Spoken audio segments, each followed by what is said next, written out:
ভারতে বসে শেখ হাসিনার বিদ্বেষমূলক বক্তব্য সমর্থন করে না দিল্লি। দেশটির সংসদীয় কমিটিকে পররাষ্ট্র সচিব বন্দি বিনিময় চুক্তি অনুযায়ী ফেরত দেওয়ার আশা উপদেষ্টার। নির্বাচিত সরকার ছাড়া সংকট মোকাবেলায় চ্যালেঞ্জ দেখছে বিএনপি। প্রয়োজনীয় সংস্কার করে ভোটের দাবি মির্জা ফখরুলের। মামলা শেষ হলেই দেশে ফিরবেন তারেক রহমান।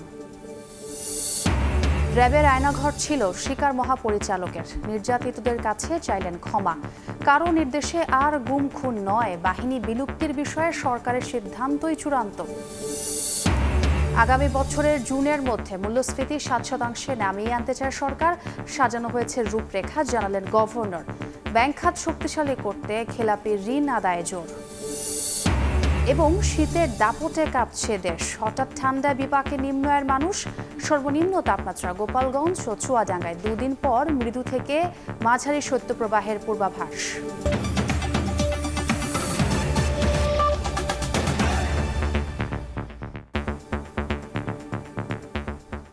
প্রবাসের সময়ের সঙ্গে আছি আমি ছোঁয়া খন্দকার।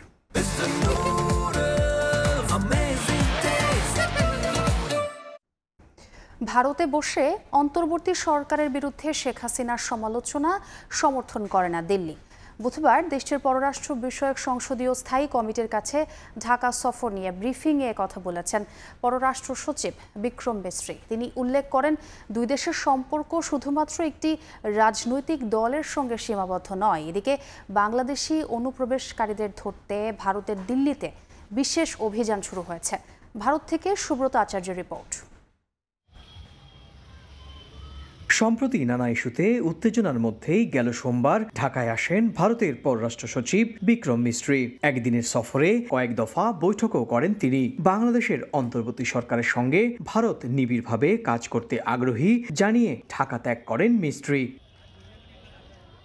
দুদিন পর বুধবার বাংলাদেশ সফর নিয়ে ভারতের পররাষ্ট্র বিষয়ক সংসদীয় স্থায়ী কমিটির সামনে বিস্তারিত তুলে ধরেন বিক্রম। উঠে আসে ভারতে বসে শেখ হাসিনার বিবৃতি ও বক্তব্যের বিষয়ও। বিক্রম মিশ্রের বরাতে দ্য হিন্দুর এক প্রতিবেদনে বলা হয়, বাংলাদেশের অন্তর্বর্তীকালীন সরকারের বিরুদ্ধে শেখ হাসিনার সমালোচনামূলক বক্তব্যকে সমর্থন করে না ভারত। বাংলাদেশের সঙ্গে ভারতের সম্পর্ক শুধু একটি রাজনৈতিক দল বা সরকারের মধ্যে সীমাবদ্ধ নয় বলেও জানান দেশটির পররাষ্ট্র সচিব। এমনকি ভারতের মাটিতে থেকে রাজনৈতিক কর্মকাণ্ড পরিচালনার জন্য হাসিনাকে কোনো ধরনের সুযোগ সুবিধা দেয়া হচ্ছে না বলেও দাবি করেন মিস্ত্রি। সংখ্যালঘুদের ওপর হামলার বিষয় নিয়েও অন্তর্বর্তী সরকারের সঙ্গে আলোচনা হয়েছে বলেও দাবি করেন মিস্ত্রি। বলেন, জড়িতদের বিরুদ্ধে ব্যবস্থা নেয়ার আশ্বাস দিয়েছে ইউনূস সরকার। পার্লামেন্টের অ্যানেক্স ভবনে 2.5 ঘন্টার বেশি সময় ধরে চলে এই ব্রিফিং। কংগ্রেস নেতা শশী থারুরের নেতৃত্বে 21 থেকে 22 জন আইন প্রণেতা এতে উপস্থিত ছিলেন। এদিকে বাংলাদেশি অনুপ্রবেশকারীদের ধরতে ভারতের দিল্লিতে বিশেষ অভিযান চলছে। বুধবার শহরের কালিন্দীকুঞ্জ এলাকায় তল্লাশি চালিয়েছে দিল্লি পুলিশ।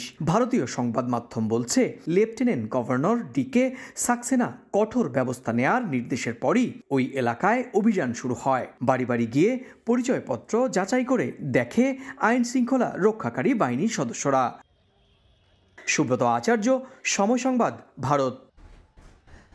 বন্দি বিনিময় চুক্তি অনুযায়ী শেখ হাসিনাকে ফেরত দেওয়ার পাশাপাশি তার বিদ্বেষমূলক বক্তব্য প্রচারে বাধা দেবে ভারত, এমন আশাবাদ জানিয়েছেন উপদেষ্টা আসিফ মাহমুদ সজীব ভুইয়া। এদিকে আরেক উপদেষ্টা সৈয়দা রিজওয়ানা হাসান বলেন, একটি বিষয়ে ক্ষোভ থাকলেও আলোচনার দরজা বন্ধ হবে না। এদিকে পররাষ্ট্র সচিব জানিয়েছেন, সরকারের নির্দেশনা পেলে শেখ হাসিনাকে দেশে ফিরিয়ে আনতে উদ্যোগ নেওয়া হবে। চলতি বছরের 5 আগস্ট গণঅভ্যুত্থানে ক্ষমতাচ্যুত হয়ে ভারতে পালিয়ে যান শেখ হাসিনা। এরপর থেকেই বাংলাদেশ ভারত সম্পর্কে চলছে টানাপোড়েন। গত জুলাই আগস্টে সংঘটিত গণহত্যার অভিযোগে শেখ হাসিনার বিরুদ্ধে আন্তর্জাতিক অপরাধ ট্রাইব্যুনাল গ্রেপ্তারি পরোয়ানা জারির পরও ভারত থেকেই রাজনৈতিক কর্মকাণ্ড চালিয়ে যাচ্ছেন এবং দিয়ে চলেছেন বিদ্বেষমূলক নানা বক্তব্য।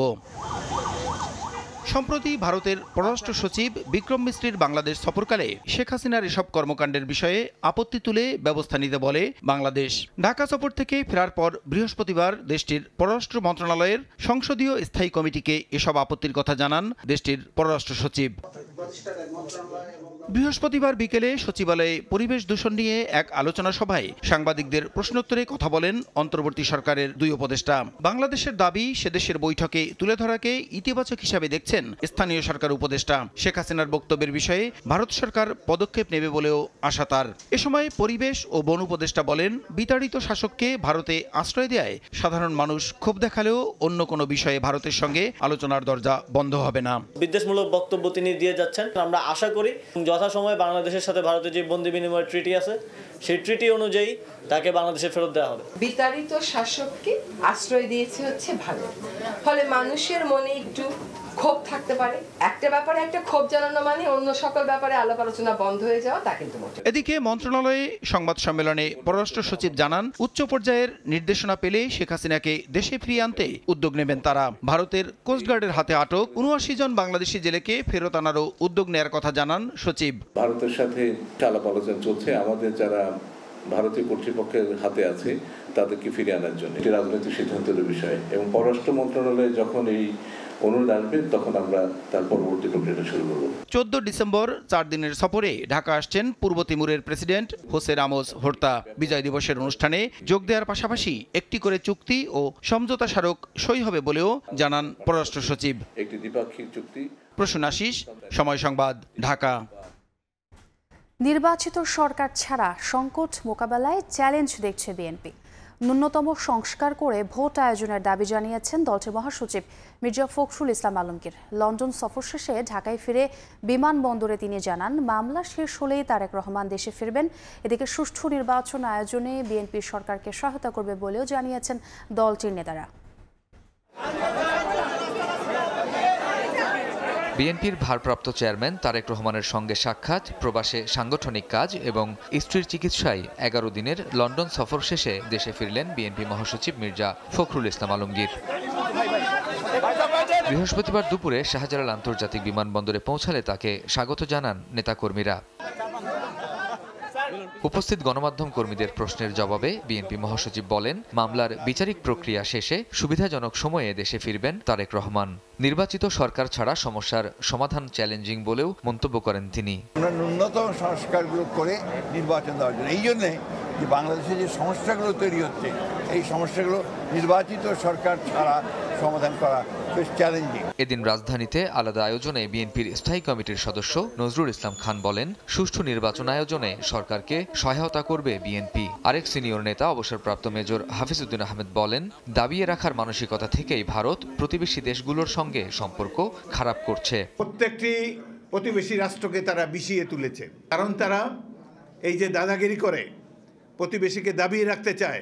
আমরা তাদের দায়িত্ব দিয়েছি রাতের ভোটে না, দামি ভোটে না, জনগণের ভোটে একটা সরকার নির্বাচনের ব্যবস্থা করবেন। এদিকে বিকেলে দলের কেন্দ্রীয় কার্যালয় নয়াপল্টনে আয়োজিত যৌথ সভা শেষে সিনিয়র যুগ্ম মহাসচিব রুহুল কবির রিজভী রাজনৈতিক দলগুলো অন্তর্বর্তী সরকারকে ব্যর্থ করার চেষ্টা করছে এক উপদেষ্টার এমন মন্তব্যের সমালোচনা করেন। একজন উপদেষ্টার যে কথা বলেছেন যে সরকারকে ব্যর্থ করার চেষ্টা করছে রাজনৈতিক দলগুলো, এটা তিনি সঠিক বলেননি। বিভিন্ন রাজনৈতিক দল, বিভিন্ন পেশাজীবী সংগঠন আপনাদের আলোচনা করবে, সমালোচনা করবে। শহীদ বুদ্ধিজীবী ও মহান বিজয় দিবসের কর্মসূচি ঘোষণা করে 16 ডিসেম্বর মানিক মিয়া এভিনিউতে সার্বজনীন কনসার্ট আয়োজনের কথা জানান এই নেতা। সকল পর্যায়ের নেতাকর্মীদেরকে আহ্বান জানাচ্ছেন। কামরুজ্জামান মামুন, সময় সংবাদ, ঢাকা। আয়নাঘরের অস্তিত্ব স্বীকার করল র্যাব। সেই সঙ্গে নির্যাতিত পরিবারগুলোর কাছে ক্ষমাও চাইলেন বাহিনীটির মহাপরিচালক। বৃহস্পতিবার দুপুরে কারওয়ান বাজারের সংবাদ সম্মেলনে ডিজি দাবি করেন, কারো নির্দেশে আর গুম খুনে জড়াবে না র্যাব সদস্যরা। বাহিনীটির বিলুপ্তি নিয়ে চলমান সমালোচনার উত্তরে র্যাব প্রধান বলেন, এ বিষয়ে সরকারের সিদ্ধান্তই চূড়ান্ত। পরিচালক অপারেশনস অভ্যুত্থানের পর সব সংস্থার মতো র্যাবের নেতৃত্বেও পরিবর্তন আনে অন্তর্বর্তী সরকার। সম্প্রতি কি কাজ করলো র্যাব, কতটুকুই বা তাদের উপলব্ধি হলো অতীত নিয়ে, সেসব নিয়েই কারওয়ান বাজারে গণমাধ্যমে কথা বলেন এলিট ফোর্সটির মহাপরিচালক। যারা ওই সন্ত্রাসী কার্যকলাপে জড়িত ছিল, সাংবাদিকদের প্রশ্নের জবাবে আয়নাঘরের অস্তিত্ব স্বীকার করে নির্যাতিতদের কাছে ক্ষমা চান ডিজি র্যাব। তিনি বলেন, আগামীতে কারো হুকুমে এমন কর্মকাণ্ডে জড়াবে না সংস্থাটি। যারা র্যাব দ্বারা নির্যাতিত বা অত্যাচারিত হয়েছেন তাদের কাছে এবং যারা হত্যাকাণ্ডের শিকার হয়েছেন, যেমন নারায়ণগঞ্জের 7 খুন সহ যারা র্যাব কর্তৃক হত্যাকাণ্ডের শিকার হয়েছেন তাদের পরিবারের কাছে আমরা দুঃখ প্রকাশ করি এবং ক্ষমা প্রার্থনা করি। র্যাবে যে আয়নাঘরের যে বিষয়টা এসেছে সেটা আপনার এটা তো ছিল, আছে, এবং কমিশন আমাদেরকে নির্দেশ দিয়েছেন যে যা অবস্থায় আছে ওই অবস্থায় রাখার জন্য। কোথাও এখন কোনো রকম যেন কোনো পরিবর্তন না করা হয়, অ্যাকর্ডিংলি আমরা ঠিক ওইভাবেই রেখেছি যা যেভাবে ছিল অতীতে। উত্তাল জুলাইয়ে আন্দোলন দমাতে হেলিকপ্টার থেকেও গুলি ছোঁড়ার অভিযোগের দায় আছে র্যাবের কাঁধে। এসব কাজে জড়িতদের চিহ্নিত করে ব্যবস্থা নেয়ার কথা জানান মহাপরিচালক। বলেন, বাহিনীটি নিয়ে অধিকতর তদন্তে সহায়তায় প্রস্তুত তারা। হেলিকপ্টারের বিষয়ে আপনার হাইকোর্টে, মহামান্য হাইকোর্টে একটি রিট আছে, এই সংক্রান্তে ফৌজদারি মামলাও রুজু হয়েছে। আন্তর্জাতিক অপরাধ ট্রাইব্যুনালও এটা অনুসন্ধান করছে। আমরা আশা করব এই সমস্ত অনুসন্ধানের মাধ্যমে প্রকৃত সত্য বের হয়ে আসবে।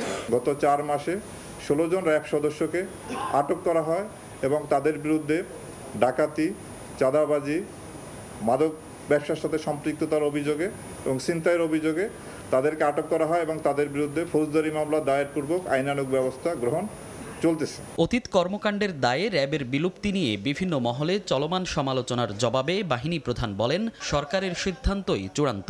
আমাদের যে দায়িত্ব সেই দায়িত্ব আমরা নিষ্ঠার সঙ্গে, আন্তরিকতার সঙ্গে পালন করব এবং এই ব্যাপারে সরকার যে সিদ্ধান্ত গ্রহণ করবে সেটাই শিরোধার্য। সরকারের সিদ্ধান্তের অপেক্ষায় আমরা থাকব। নিয়মিত অপরাধ দমনের পাশাপাশি জেল পালানো আসামি ধরতেও নিজেদের তৎপরতা তুলে ধরেন র্যাপিড অ্যাকশন ব্যাটালিয়ন প্রধান। অপরাধমূলক কার্যকলাপে জড়িত হয় তাদের বিরুদ্ধে আমরা কঠোর আইনগত ব্যবস্থা নিব। মনির হোসাইন, সময় সংবাদ, ঢাকা।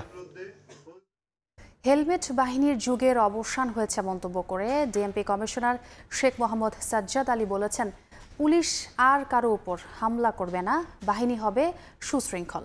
রাজধানীর ক্যাব মিলনায়তনে তিনি জানান, বিজয় দিবস, বড়দিন ও ইংরেজি নববর্ষে নগরবাসী নিরাপত্তায় কোনো ঘাটতি থাকবে না। অফিসাররা তো ডিসিপ্লিন থাকতে হবে। কেন ওনারা হামলা গাম্বা দুর্ব্যবহার এই মানুষের সাথে বা আপনাদের সাথে বা কারোর সাথেই কেন করবেন? হেলমেট বাহিনীর যুগের অবসান ঘটেছে। 16 ডিসেম্বর, 25শে ডিসেম্বর এবং ইংরেজি নববর্ষকে কেন্দ্র করে নিরাপত্তার কোনো ঘাটতি নেই এবং কোনো আশঙ্কা নেই বলে আমি মনে করি। সাবেক মন্ত্রী জাহিদ মালেক ও 2 প্রতিমন্ত্রী মির্জা আজম, জুনায়েদ আহমেদ পলকের বিরুদ্ধে মামলা করেছে দুদক। তাদের পরিবারের 3 সদস্যকেও আসামি করা হয়েছে। কাজ শুরুর প্রথম দিনই এমন পদক্ষেপ নিল দুদকের নতুন কমিশন। একই সঙ্গে সাবেক 10 মন্ত্রী, এমপি সহ 14 জনের বিদেশ যাত্রায় নিষেধাজ্ঞার আবেদনের সিদ্ধান্ত নিয়েছে দুদক। নতুন কমিশন দায়িত্ব নেয়ার পর প্রথম সভায় সাবেক 3 মন্ত্রী, প্রতিমন্ত্রী ও তাদের পরিবারের সদস্য সহ 6 জনের বিরুদ্ধে 6টি মামলা করল দুদক। বৃহস্পতিবার বিকেলে দুদকের এক ব্রিফিংয়ে এসব তথ্য জানানো হয়। কমিশনের প্রথম সভা অনুষ্ঠিত হয়েছে। জ্ঞাত আয় বহির্ভূত অবৈধ সম্পদ অর্জন, অর্থ পাচার ও সন্দেহজনক আর্থিক লেনদেনের অভিযোগে সাবেক স্বাস্থ্যমন্ত্রী জাহিদ মালেক ও তার ছেলে রাহাত মালেক, সাবেক পাট ও বস্ত্র প্রতিমন্ত্রী মির্জা আজম ও তার স্ত্রী এবং সাবেক তথ্য ও যোগাযোগ প্রযুক্তি প্রতিমন্ত্রী জুনায়েদ আহমেদ পলক ও তার স্ত্রী আরিফা জেসমিনের বিরুদ্ধে 6টি মামলা করে দুদক। সংস্থাটি জানায়, ক্ষমতার অপব্যবহার করে জ্ঞাত আয় বহির্ভূত 61 কোটি 42 লাখ টাকার অবৈধ সম্পদ অর্জনের অভিযোগে সাবেক স্বাস্থ্যমন্ত্রী জাহিদ মালেক ও তার ছেলে রাহাত মালেকের বিরুদ্ধে মামলা করা হয়। জাহিদ মালেক, সাবেক স্বাস্থ্যমন্ত্রী, তার ছেলে জনাব রাহাত মালেক, তার বিরুদ্ধেও জ্ঞাত আয়ের উৎস বহির্ভূত সম্পদ অর্জন সংক্রান্ত মামলা রুজু করা হচ্ছে। অসৎ উদ্দেশ্যে ব্যক্তি স্বার্থে 8 কোটি 73 লাখ টাকার সম্পদ অর্জন ও 25টি ব্যাংক অ্যাকাউন্টে বিদেশে টাকা পাচারের অপরাধে সাবেক তথ্য ও যোগাযোগ প্রযুক্তি প্রতিমন্ত্রী জুনাইদ আহমেদ পলক ও তার স্ত্রী আরিফা জেসমিন কণিকার বিরুদ্ধে মামলা হয়েছে। অবৈধ উপায়ে জ্ঞাত আয়ের উৎসের সাথে অসঙ্গতিপূর্ণ 8 কোটি 73 লক্ষ 47 হাজার 42 টাকা মূল্যে স্থাবর অস্থাবর সম্পদ অর্জন করে ভোগ দখলে রাখা এবং অস্বাভাবিক সন্দেহজনক লেনদেন করে ঘুষ ও দুর্নীতির মাধ্যমে মানি লন্ডারিংয়ের অপরাধ সংগঠন করার অপরাধে তাদের বিরুদ্ধে যে মামলা রুজুর সিদ্ধান্ত গৃহীত হয়েছে। এছাড়া জামালপুর 3 আসনের সাবেক এমপি এবং সাবেক পাট ও বস্ত্র প্রতিমন্ত্রী মির্জা আজম ও তার স্ত্রীর বিরুদ্ধেও মামলা করে দুদক। মির্জা আজমের বিরুদ্ধে দায়িত্বে থাকা অবস্থায় দুর্নীতি ও জ্ঞাত আয় বহির্ভূত সম্পদ অর্জনের অভিযোগ রয়েছে। তার 7টি ব্যাংক অ্যাকাউন্টে 725 কোটি 42 লাখ টাকার সন্ধান পেয়েছে দুদক। আসামি মির্জা আজম বিভিন্ন সময় বর্ণিত জ্ঞাত আয় বহির্ভূত সম্পদ অর্জন করেছেন। আসামি দেওয়ান আলিয়া মানি লন্ডারিং করে তারা উভয়ে মানি লন্ডারিং প্রতিরোধ আইন 2012-এর 4-2 এবং 4-3 ধারায় শাস্তিযোগ্য অপরাধ করেছে। এসব মামলায় অভিযুক্ত প্রত্যেককে বিদেশ যাত্রায় নিষেধাজ্ঞা দেওয়া হয়েছে বলেও জানিয়েছে দুদক। এছাড়াও সাবেক মন্ত্রী আমির হোসেন আমু, মুজিবুল হক, সাবেক পররাষ্ট্র প্রতিমন্ত্রী শাহরিয়ার আলম, কুমিল্লার সাবেক এমপি বাহাউদ্দিন বাহার ও তার মেয়ে সাবেক সিটি মেয়র তাসনিম বাহার সূচনা, শিল্পকলার সাবেক মহাপরিচালক লিয়াকত আলী লাকি সহ মোট 38 জনকে বিদেশ যাত্রায় নিষেধাজ্ঞার বিষয়ে সিদ্ধান্ত নিয়েছে দুদক। এ নিষেধাজ্ঞা তাদের প্রত্যেকের পরিবারের সদস্যদের ক্ষেত্রেও প্রযোজ্য হবে। মোহাম্মদ সাব্বির, সময় সংবাদ, ঢাকা। লেজুর ভিত্তিক ছাত্র রাজনীতির সমালোচনা করেছেন বৈষম্যবিরোধী ছাত্র আন্দোলনের আহ্বায়ক হাসনাত আব্দুল্লাহ। বৃহস্পতিবার বিকেলে ঢাকা বিশ্ববিদ্যালয়ে মত বিনিময় সভায় এ সমালোচনা করেন তিনি। বলেন, দলীয় স্বার্থে কাজ করতে গিয়ে ছাত্র সংগঠনগুলো সাধারণ শিক্ষার্থীদের পক্ষে কাজ করতে পারে না। এ সময় অভ্যুত্থান পরবর্তী ছাত্র রাজনীতির ধরন নিয়ে মতামত তুলে ধরেন বিভিন্ন সংগঠনের নেতারা।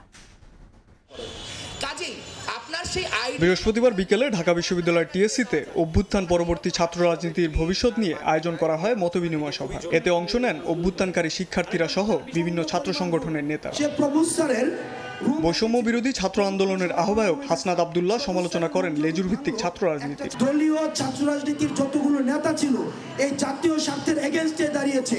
48-এ কোনো 52-তে কোনো আওয়ামী লীগ নেতার 144 ধারা ভাঙে নাই। 24-এর আজকে যে গণঅভ্যুত্থানটি হয়েছে সেটির কিন্তু দলীয় ছাত্র রাজনীতির যে ব্যানারে সেই ব্যানারে যখনই যতগুলো আন্দোলন হয়েছে সেগুলো কিন্তু সফলতার মুখ দেখেনি। আলোচকরা ছাত্র রাজনীতি ঠিক করতে মূল দলগুলির নীতি সংস্কারের উপর গুরুত্ব দেন এবং নিয়মিত ছাত্র সংসদ নির্বাচনের দাবি করেন। ওয়েস্টার্ন বলেন, এশিয়া বলেন, এরপরে সাউথ এশিয়া বলেন, সব জায়গাতে আসলে ছাত্র রাজনীতির একটা কাঠামো রয়েছে, কিন্তু তারা আসলে কোন প্রেক্ষাপটে সেটা প্র্যাকটিসটা করে এটা ইম্পর্টেন্ট আমাদের জন্য জানা। ছাত্র সংসদ নির্বাচন কোনো সময় মতো করতে পারি, সেক্ষেত্রে আমরা এই যে কালচার চেঞ্জের কথা বলা হয়েছে, জাহিদ ভাই বলেছেন, মেঘ বলেছে ছাত্র রাজনীতিকে রেগুলেট করার কথা, এই জায়গাগুলোতে আমরা কি করতে পারবো, একটা সলিউশনে আমরা পৌঁছাতে পারবো। দলীয় স্বার্থের ঊর্ধ্বে গিয়ে সাধারণ ছাত্রদের জন্য কাজ করে যাওয়ার আশা ব্যক্ত করেন ছাত্র নেতারা। তারপরে বুয়েটে ছাত্র রাজনীতি নিষিদ্ধ। শাবাব ওয়াসি, সময় সংবাদ, ঢাকা। জুলাই আগস্টে কেউ হয়েছেন গুলিবিদ্ধ, আবার কেউ সহ্য করেছেন শারীরিক মানসিক নির্যাতন, যে স্মৃতি এখনও আতঙ্কিত করে আহতদের। বিশ্লেষকরা বলছেন, আহতদের অনেকেই আছেন পোস্ট ট্রমাটিক স্ট্রেস ডিসঅর্ডারের মতো জটিল মানসিক রোগে আক্রান্ত হওয়ার ঝুঁকিতে। এ সংকট মোকাবেলায় সরকারের কাছে 8টি প্রস্তাব দিয়েছে একটি বেসরকারি উন্নয়ন সংস্থা। রাতে চোখ দিয়ে পানি পড়ে পড়ে সারা রাতও গেছে, ঘুমাইতেই পারি। আজকে থেকে 4 মাস আগে কিন্তু আমার পাটা ঠিক ছিল। এভাবেই জুলাই গণঅভ্যুত্থান পরবর্তী মানসিক যন্ত্রণার কথা বলছিলেন শিক্ষার্থী সালমান হোসেন। শুধু সালমান নয়, স্বল্প থেকে দীর্ঘমেয়াদী এমন মানসিক সমস্যায় ভোগার ঝুঁকিতে আছেন আন্দোলনে আহত কিংবা নির্যাতনের শিকার অসংখ্য ছাত্র জনতা। রাজধানীতে এক আলোচনা সভায় এমনটাই দাবি করেছে বেসরকারি উন্নয়ন সংস্থা আচল ফাউন্ডেশন। জুলাই গণঅভ্যুত্থান পরবর্তী মানসিক স্বাস্থ্যসেবা নিয়ে বিকেলে ঢাকার রিপোর্টার্স ইউনিটিতে এই সভার আলোচনা করা হয়। বক্তারা আহতদের অভ্যুত্থান পরবর্তী মানসিক অস্থিরতাকে চিহ্নিত করেন পোস্ট ট্রমাটিক স্ট্রেস ডিসঅর্ডার হিসেবে। আন্দোলনে আহত হয়েছেন এরকম একটা জনগোষ্ঠীর সাথে গবেষণায় দেখেছেন যে 75% জনই মৃদু থেকে মাঝারি বা তীব্র মাত্রা বিষণ্ণতায় ভুগছেন। আন্দোলনে আহতদের অনেকে এখনো বিভিন্ন হাসপাতালে চিকিৎসাধীন, তাদের মধ্যে অনেকের মৃত্যুর খবর আসছে। সভায় উপস্থিত মৎস্য উপদেষ্টা জানালেন, আহতদের শারীরিক ও মানসিক চিকিৎসায় জোর দেওয়ার ব্যাপারে উপদেষ্টা পরিষদের সভায় আলোচনা হচ্ছে। ক্যাবিনেট মিটিং এক পর্যায়ে এটাই আলোচনা হলো যে আহতদের চিকিৎসার পাশাপাশি মেন্টাল হেলথের ব্যাপারে আমরা কি করব সেটা ইমিডিয়েটলি ঠিক করতে হবে। আমরা নিশ্চিত করছি যে প্রত্যেকের জন্য তার পুনর্বাসনের জন্য এবং কর্মসংস্থানের জন্য রাষ্ট্রের দেশের মধ্যে থাকা সকল সুবিধা রাষ্ট্রের সম্পদের সর্বোচ্চ ব্যবহার করা হবে। আলোচনা সভায় মানসিক স্বাস্থ্য সংকট মোকাবেলায় অন্তর্বর্তীকালীন সরকারকে 8টি প্রস্তাব দেয় আঁচল ফাউন্ডেশন। উম্মে হানি, সময় সংবাদ, ঢাকা। জানুয়ারিতে মূল্যস্ফীতি না কমলে মুদ্রানীতি আরও সংকোচনমুখী করা হবে বলে জানালেন গভর্নর আহসান এইচ মনসুর। কারণ মূল্যস্ফীতি আগামী জুনের মধ্যে 7 আর আগামী অর্থবছরে 5% নামিয়ে আনতে চায় বাংলাদেশ ব্যাংক। বৃহস্পতিবার রাজধানীতে সেমিনারে অংশ নিয়ে কথা জানান গভর্নর। ব্যাংক খাতকে শক্তিশালী করতে খেলাপি ঋণ আদায়ের শক্ত অবস্থানের কথা জানান তিনি। দেশের মানুষের আয় বাড়ছে যে হারে, তার চেয়ে বহুগুণ বেশি বাড়ছে সেবা ও পণ্যমূল্য বৃদ্ধির চাপ। এমন খবর দিয়ে বাংলাদেশ পরিসংখ্যান ব্যুরো জানিয়েছে, নভেম্বর মাসে খাদ্য মূল্যস্ফীতি বেড়ে দাঁড়িয়েছে 13.8%, যা গেল 13.5 বছরের মধ্যে দ্বিতীয় সর্বোচ্চ। এমন পরিস্থিতিতে বৃহস্পতিবার রাজধানীর একটি হোটেলে আয়োজিত সেমিনারে মূল্যস্ফীতির লাগাম ছাড়ার কারণ তুলে ধরেন গভর্নর। বলেন, ডলারের দাম বৃদ্ধি আর বন্যার কারণে পেঁয়াজ আলু সময় মতো বাজারে নিয়ে আসায় তৈরি হয়েছে এমন পরিস্থিতি। Now the big issue is inflation. On the supply side, there had been problem. বর্তমানে 11.38% থাকা সার্বিক মূল্যস্ফীতি আগামী জুনের মধ্যে 7 ও আগামী অর্থ বছর তা 5% নামিয়ে আনতে চান governor. Once we get the data for January, if that data does not show a decline in inflation, we have to tighten the monetary policy further, because we need to do whatever needs to be done. The target is to reduce inflation to 7% by end of June and to less than 5% in the next fiscal year. সেমিনারে governor বলেন, নিয়ম অমান্য করাতেই খারাপ অবস্থায় চলে গেছে খেলাপি ঋণ, ঝুঁকিতে ফেলেছে আর্থিক খাতকে। So much resources have been drained out of the banking system in a very systematic manner and in a pathetically by state sponsored manner. দুর্বল ব্যাংকের সম্পদ পর্যালোচনা শিগগিরই শুরু হবে বলেও জানান গভর্নর। Where 87%. কামরুল হাসান সবুজ, সময় সংবাদ, ঢাকা। আগামী এপ্রিল থেকে সিলেট 10 নম্বর কূপ থেকে দৈনিক 2 থেকে 2.5 কোটি ঘনফুট গ্যাস উত্তোলন করে জাতীয় সঞ্চালন লাইনের সরবরাহ করবে সিলেট গ্যাস ফিল্ডস কোম্পানি। প্রতিষ্ঠানের জাতীয় শুদ্ধাচার কর্মপরিকল্পনা 2024-25-এর আওতায় অংশীজন সভায় বিষয়টি নিশ্চিত করেন প্রতিষ্ঠানটির ব্যবস্থাপনা পরিচালক প্রকৌশলী মোহাম্মদ রেজাউল ইসলাম। বৃহস্পতিবার দুপুরে এয়ারপোর্ট বাইপাস সড়কের একটি ক্লাবে অনুষ্ঠিত সভায় জানানো হয়, বিগত অর্থবছরে কৈলাসটিলা 2, রশিদপুর 9 ও 5 কূপ খননের মাধ্যমে উৎপাদিত গ্যাস জাতীয় সঞ্চালন লাইনে সরবরাহ করা হচ্ছে। বর্তমানে সিলেট গ্যাস ফিল্ডস কোম্পানি 16টি কূপ থেকে দৈনিক জাতীয় সঞ্চালন লাইনে সরবরাহ করছে গড়ে 137 মিলিয়ন ঘনফুট গ্যাস। এ থেকে চলতি অর্থ বছরে 778 কোটি 44 লাখ টাকা জমা দেওয়া হয়েছে সরকারি কোষাগারে, যা আগের অর্থ বছরের তুলনায় 212 কোটি 58 লাখ টাকা বেশি। Maximum first week of April আমরা গ্যাস জাতীয় গ্রিডে দিতে পারবো এবং এখান থেকে আমরা আশা করছি যে 20 মিলিয়ন অবভিয়াসলি দিতে পারবো যদি পারা যায়, যেহেতু ডিএসটি করা আছে 25, আমরা পারলে 25-এ দিব, যেহেতু এখন গ্যাস ক্রাইসিস রয়েছে। তো এই বিষয়টা আমরা হয়তো এপ্রিলে আমরা হয়তো জাতির কাছে উন্মুক্ত করতে পারবো। রাষ্ট্রের প্রতিটি প্রতিষ্ঠানকে গেল 15 বছরে নষ্ট করা হয়েছে বলে মন্তব্য করেছেন বাণিজ্য ও পাট উপদেষ্টা শেখ বশির উদ্দিন। পাট পণ্য প্রসঙ্গে উপদেষ্টা বলেন, আবেগ দিয়ে নয়, বরং এই পণ্যকে প্রতিযোগিতায় টিকে থাকতে হবে। বৃহস্পতিবার রাজধানীর তেজগাঁওয়ে জুট ডাইভার্সিফিকেশন প্রমোশন সেন্টারে 6 দিন ব্যাপী আয়োজিত পাট পণ্য মেলা ও আলোকচিত্র প্রদর্শনীর উদ্বোধনীতে তিনি কথা বলেন। এ সময় পাট পণ্যের বহুমুখীকরণে শুধু শৈল্পিক দিক নয়, বরং এর ব্যবহার বাড়ানোর উপর তাগিদ দিয়েছেন উপদেষ্টা। পাট খাতের উন্নয়নে সুনির্দিষ্ট সুপারিশ দিলে সরকার সহায়তা করবে বলেও জানান তিনি। এছাড়া পাটের বাজার অনিয়ন্ত্রিত থাকবে না বলেও আশ্বাস দেন উপদেষ্টা।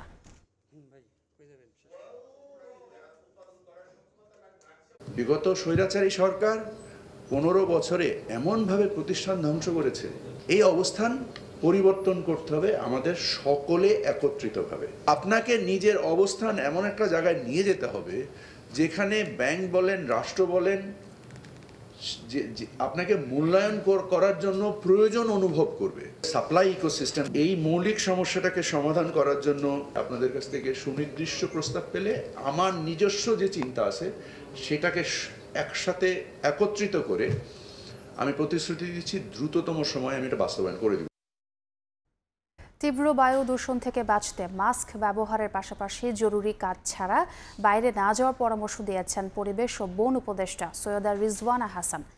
6 মাসের মধ্যে রাজধানী থেকে ফিটনেসবিহীন গাড়ি সরানো হবে বলেও জানান তিনি। এদিকে বায়ু দূষণ রোধে কার্যকর ব্যবস্থা নিতে একটি টাস্ক ফোর্স কমিটি গঠনের সিদ্ধান্তের কথা জানান স্থানীয় সরকার উপদেষ্টা।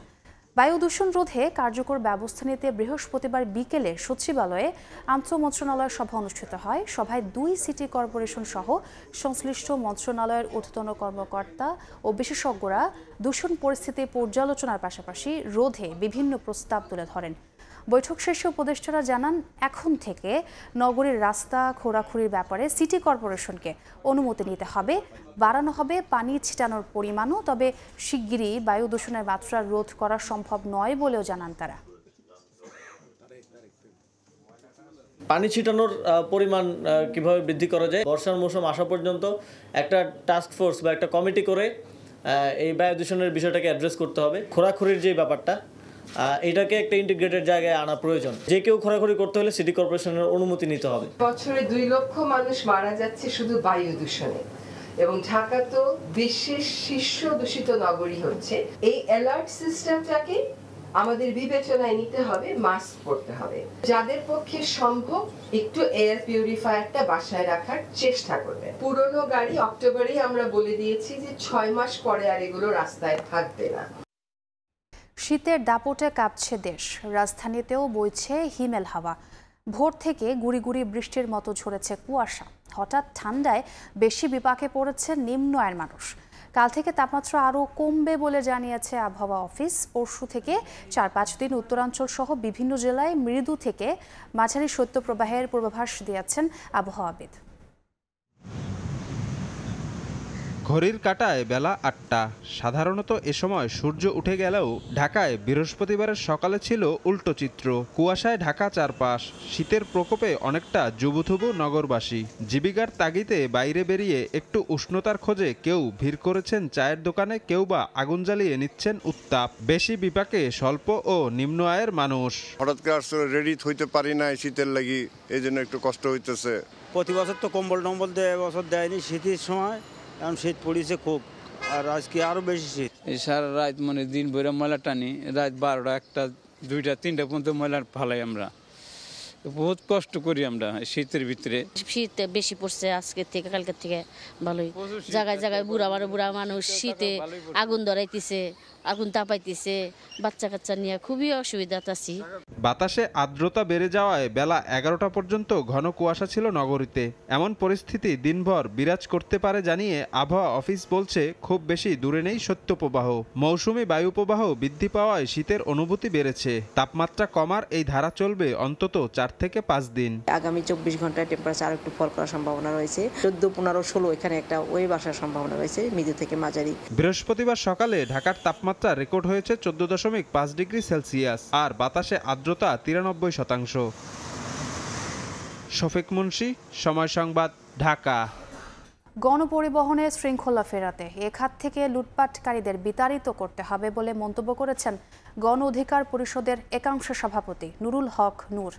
বৃহস্পতিবার জাতীয় প্রেস ক্লাবে গণপরিবহন সংস্কার জাতীয় কমিটির আয়োজনে পরিবহনে চাঁদাবাজি ও নৈরাজ্য বন্ধে করণীয় শীর্ষক আলোচনা সভায় নূর এ মন্তব্য করেন। চাঁদাবাজরা কোনো দলের নয় উল্লেখ করে নূর আরও বলেন, এদের রুখে দিতে শ্রমিক মালিকদের মধ্য থেকে নতুন নেতৃত্ব সৃষ্টি করতে হবে।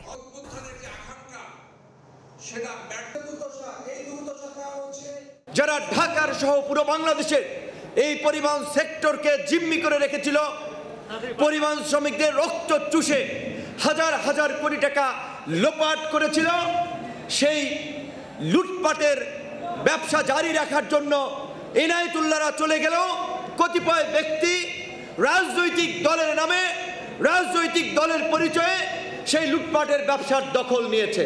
এই লুটপাটকারীদের এই পরিবহন অফিস থেকে বিতাড়িত করতে হবে, এই দুর্বৃত্তদের বিরুদ্ধে ব্যবস্থা নিতে হবে। মেয়াদ শেষের আগে বিশেষ ক্ষমতা বলে ৩৯ জনের সাজা মওকুফ করেছেন মার্কিন প্রেসিডেন্ট জো বাইডেন। এছাড়া সাজার মেয়াদ কমানো হয়েছে ১৫০০ অপরাধীর, যেটিকে একদিনের সর্বোচ্চ ক্ষমার রেকর্ড হিসেবে বর্ণনা করেছে হোয়াইট হাউস। ক্ষমাপ্রাপ্তরা মারিজুয়ানা মাদক গ্রহণের মতো অহিংস অপরাধের সাজা ভোগ করছিলেন। ছেলে হান্টারকে ক্ষমা ঘোষণার ২ সপ্তাহ পর সাধারণ নাগরিকদের সাজা মওকুফ করলেন বাইডেন। গত জুনে হান্টার বাইডেন বন্দুক রাখা এবং আয়কর ফাঁকির জন্য দোষী সাব্যস্ত হন। সে সময় বাইডেনের কড়া সমালোচনা করেন রিপাবলিকান এবং ডেমোক্র্যাট উভয় দলের নেতারা।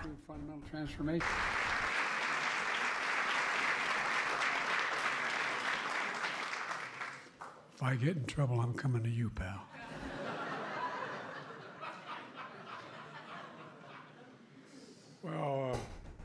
ডোনাল্ড ট্রাম্পের শপথ গ্রহণ অনুষ্ঠানে চীনের প্রেসিডেন্ট শি জিনপিংকে আমন্ত্রণ জানানো হলেও এখনও দাওয়াত পাননি রাশিয়ার প্রেসিডেন্ট ভ্লাদিমির পুতিন। সিবিএস নিউজের তথ্য অনুযায়ী নভেম্বরে নির্বাচনের পরপরই আমন্ত্রণ পাঠানো হলেও এখনও নিশ্চিত নয় শি জিনপিং এই আমন্ত্রণ গ্রহণ করবেন কিনা।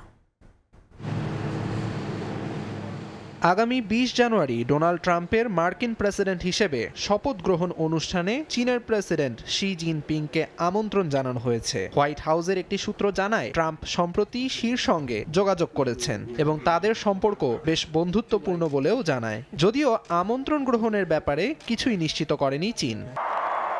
তবে ট্রাম্প প্রশাসনে নিয়োগ দেওয়া হয়েছে চীনের প্রতি কঠোর অবস্থান নেওয়া ব্যক্তিদের। এর মধ্যে আছেন পররাষ্ট্রমন্ত্রীর দায়িত্ব নিতে যাওয়া মার্কো রুবিও। এছাড়াও ট্রাম্প প্রচারণার সময় চীনের পণ্যের ওপর ৬০% বেশি শুল্ক আরোপের প্রতিশ্রুতি দিয়েছিলেন, যা যুক্তরাষ্ট্র এবং চীনের অর্থনীতির জন্য ধ্বংসাত্মক হতে পারে বলে দাবি চীনা সংবাদ মাধ্যমের। এত কিছুর পরও হোয়াইট হাউসের পক্ষ থেকে চীনের প্রেসিডেন্ট শি জিনপিংকে আমন্ত্রণ জানানো চীন যুক্তরাষ্ট্র সম্পর্কের নতুন অধ্যায়ের ইঙ্গিত দেয় বলে মনে করছেন অনেকে।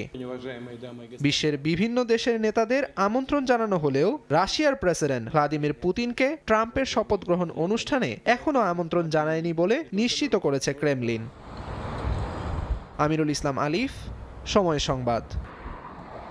একদিকে বড়দিনের আনন্দ, অন্যদিকে ভ্যাটিকান সিটির জুবিলি, দুয়ে মিলে এবার আনন্দ দ্বিগুণ হতে চলেছে ইতালিতে। নতুন সাজে সেজেছে রাজধানী রোম। বড়দিন এবং জুবিলির সামনে রেখে উৎসব উদযাপনের প্রস্তুতি চলছে পুরো দমে। ইতালি থেকে হাসান মাহমুদের রিপোর্ট। 25 বছর পর আবারও যীশু খ্রিস্টের জন্মদিন ধুমধামের সঙ্গে উদযাপন করা হচ্ছে ভ্যাটিকান সিটিতে। খ্রিস্ট ধর্মাবলম্বীদের তীর্থস্থান হিসেবে পরিচিত এই সিটিতে আবারও এসেছে পাপ মোচনের দিন। এ উপলক্ষে উৎসবের হাওয়া বইছে গোটা শহরে। ভ্যাটিকান সিটির জুবিলি নামে পরিচিত এই অনুষ্ঠানে অংশ নিতে দেশ বিদেশের বিভিন্ন প্রান্ত থেকে ছুটে আসেন খ্রিস্ট ধর্মাবলম্বীরা। উৎসব আয়োজনে চলছে কেনাকাটাও। পাপমোচনের বছর হিসেবে জুবিলি উদযাপনেও প্রস্তুতি চলছে পুরোদমে। এর আগে 50 বছর পরপর জুবিলি অনুষ্ঠিত হলেও এখন 25 বছর পরপর আয়োজন করা হয় এই উৎসবের। আমি সিসিলি থেকে রোমে এসেছি বড়দিন উদযাপনের জন্য। রোমের সৌন্দর্য আমাকে মুগ্ধ করে। 24 তারিখ রাতে আমরা বড়দিন উদযাপন করব, স্বজনদের উপহার দেব এবং মধ্যরাতে সবাই একসঙ্গে যীশু খ্রিস্টের প্রতি শ্রদ্ধা জানাবো।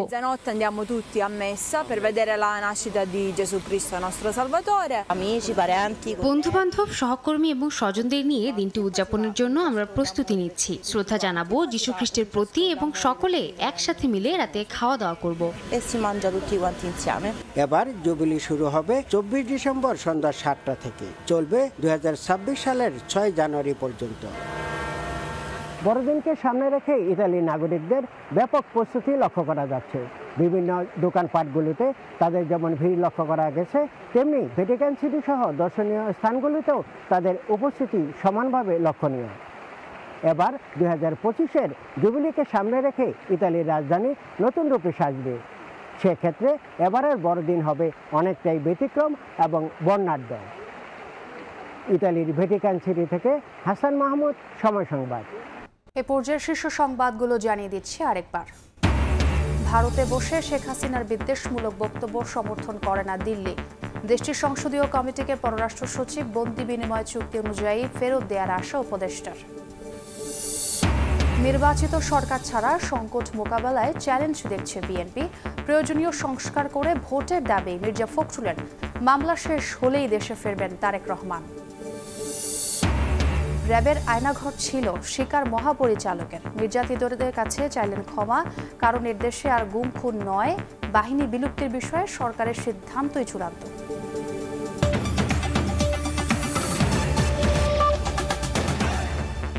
এ ছিল প্রবাসের সময়, সঙ্গেই থাকুন সময়ের।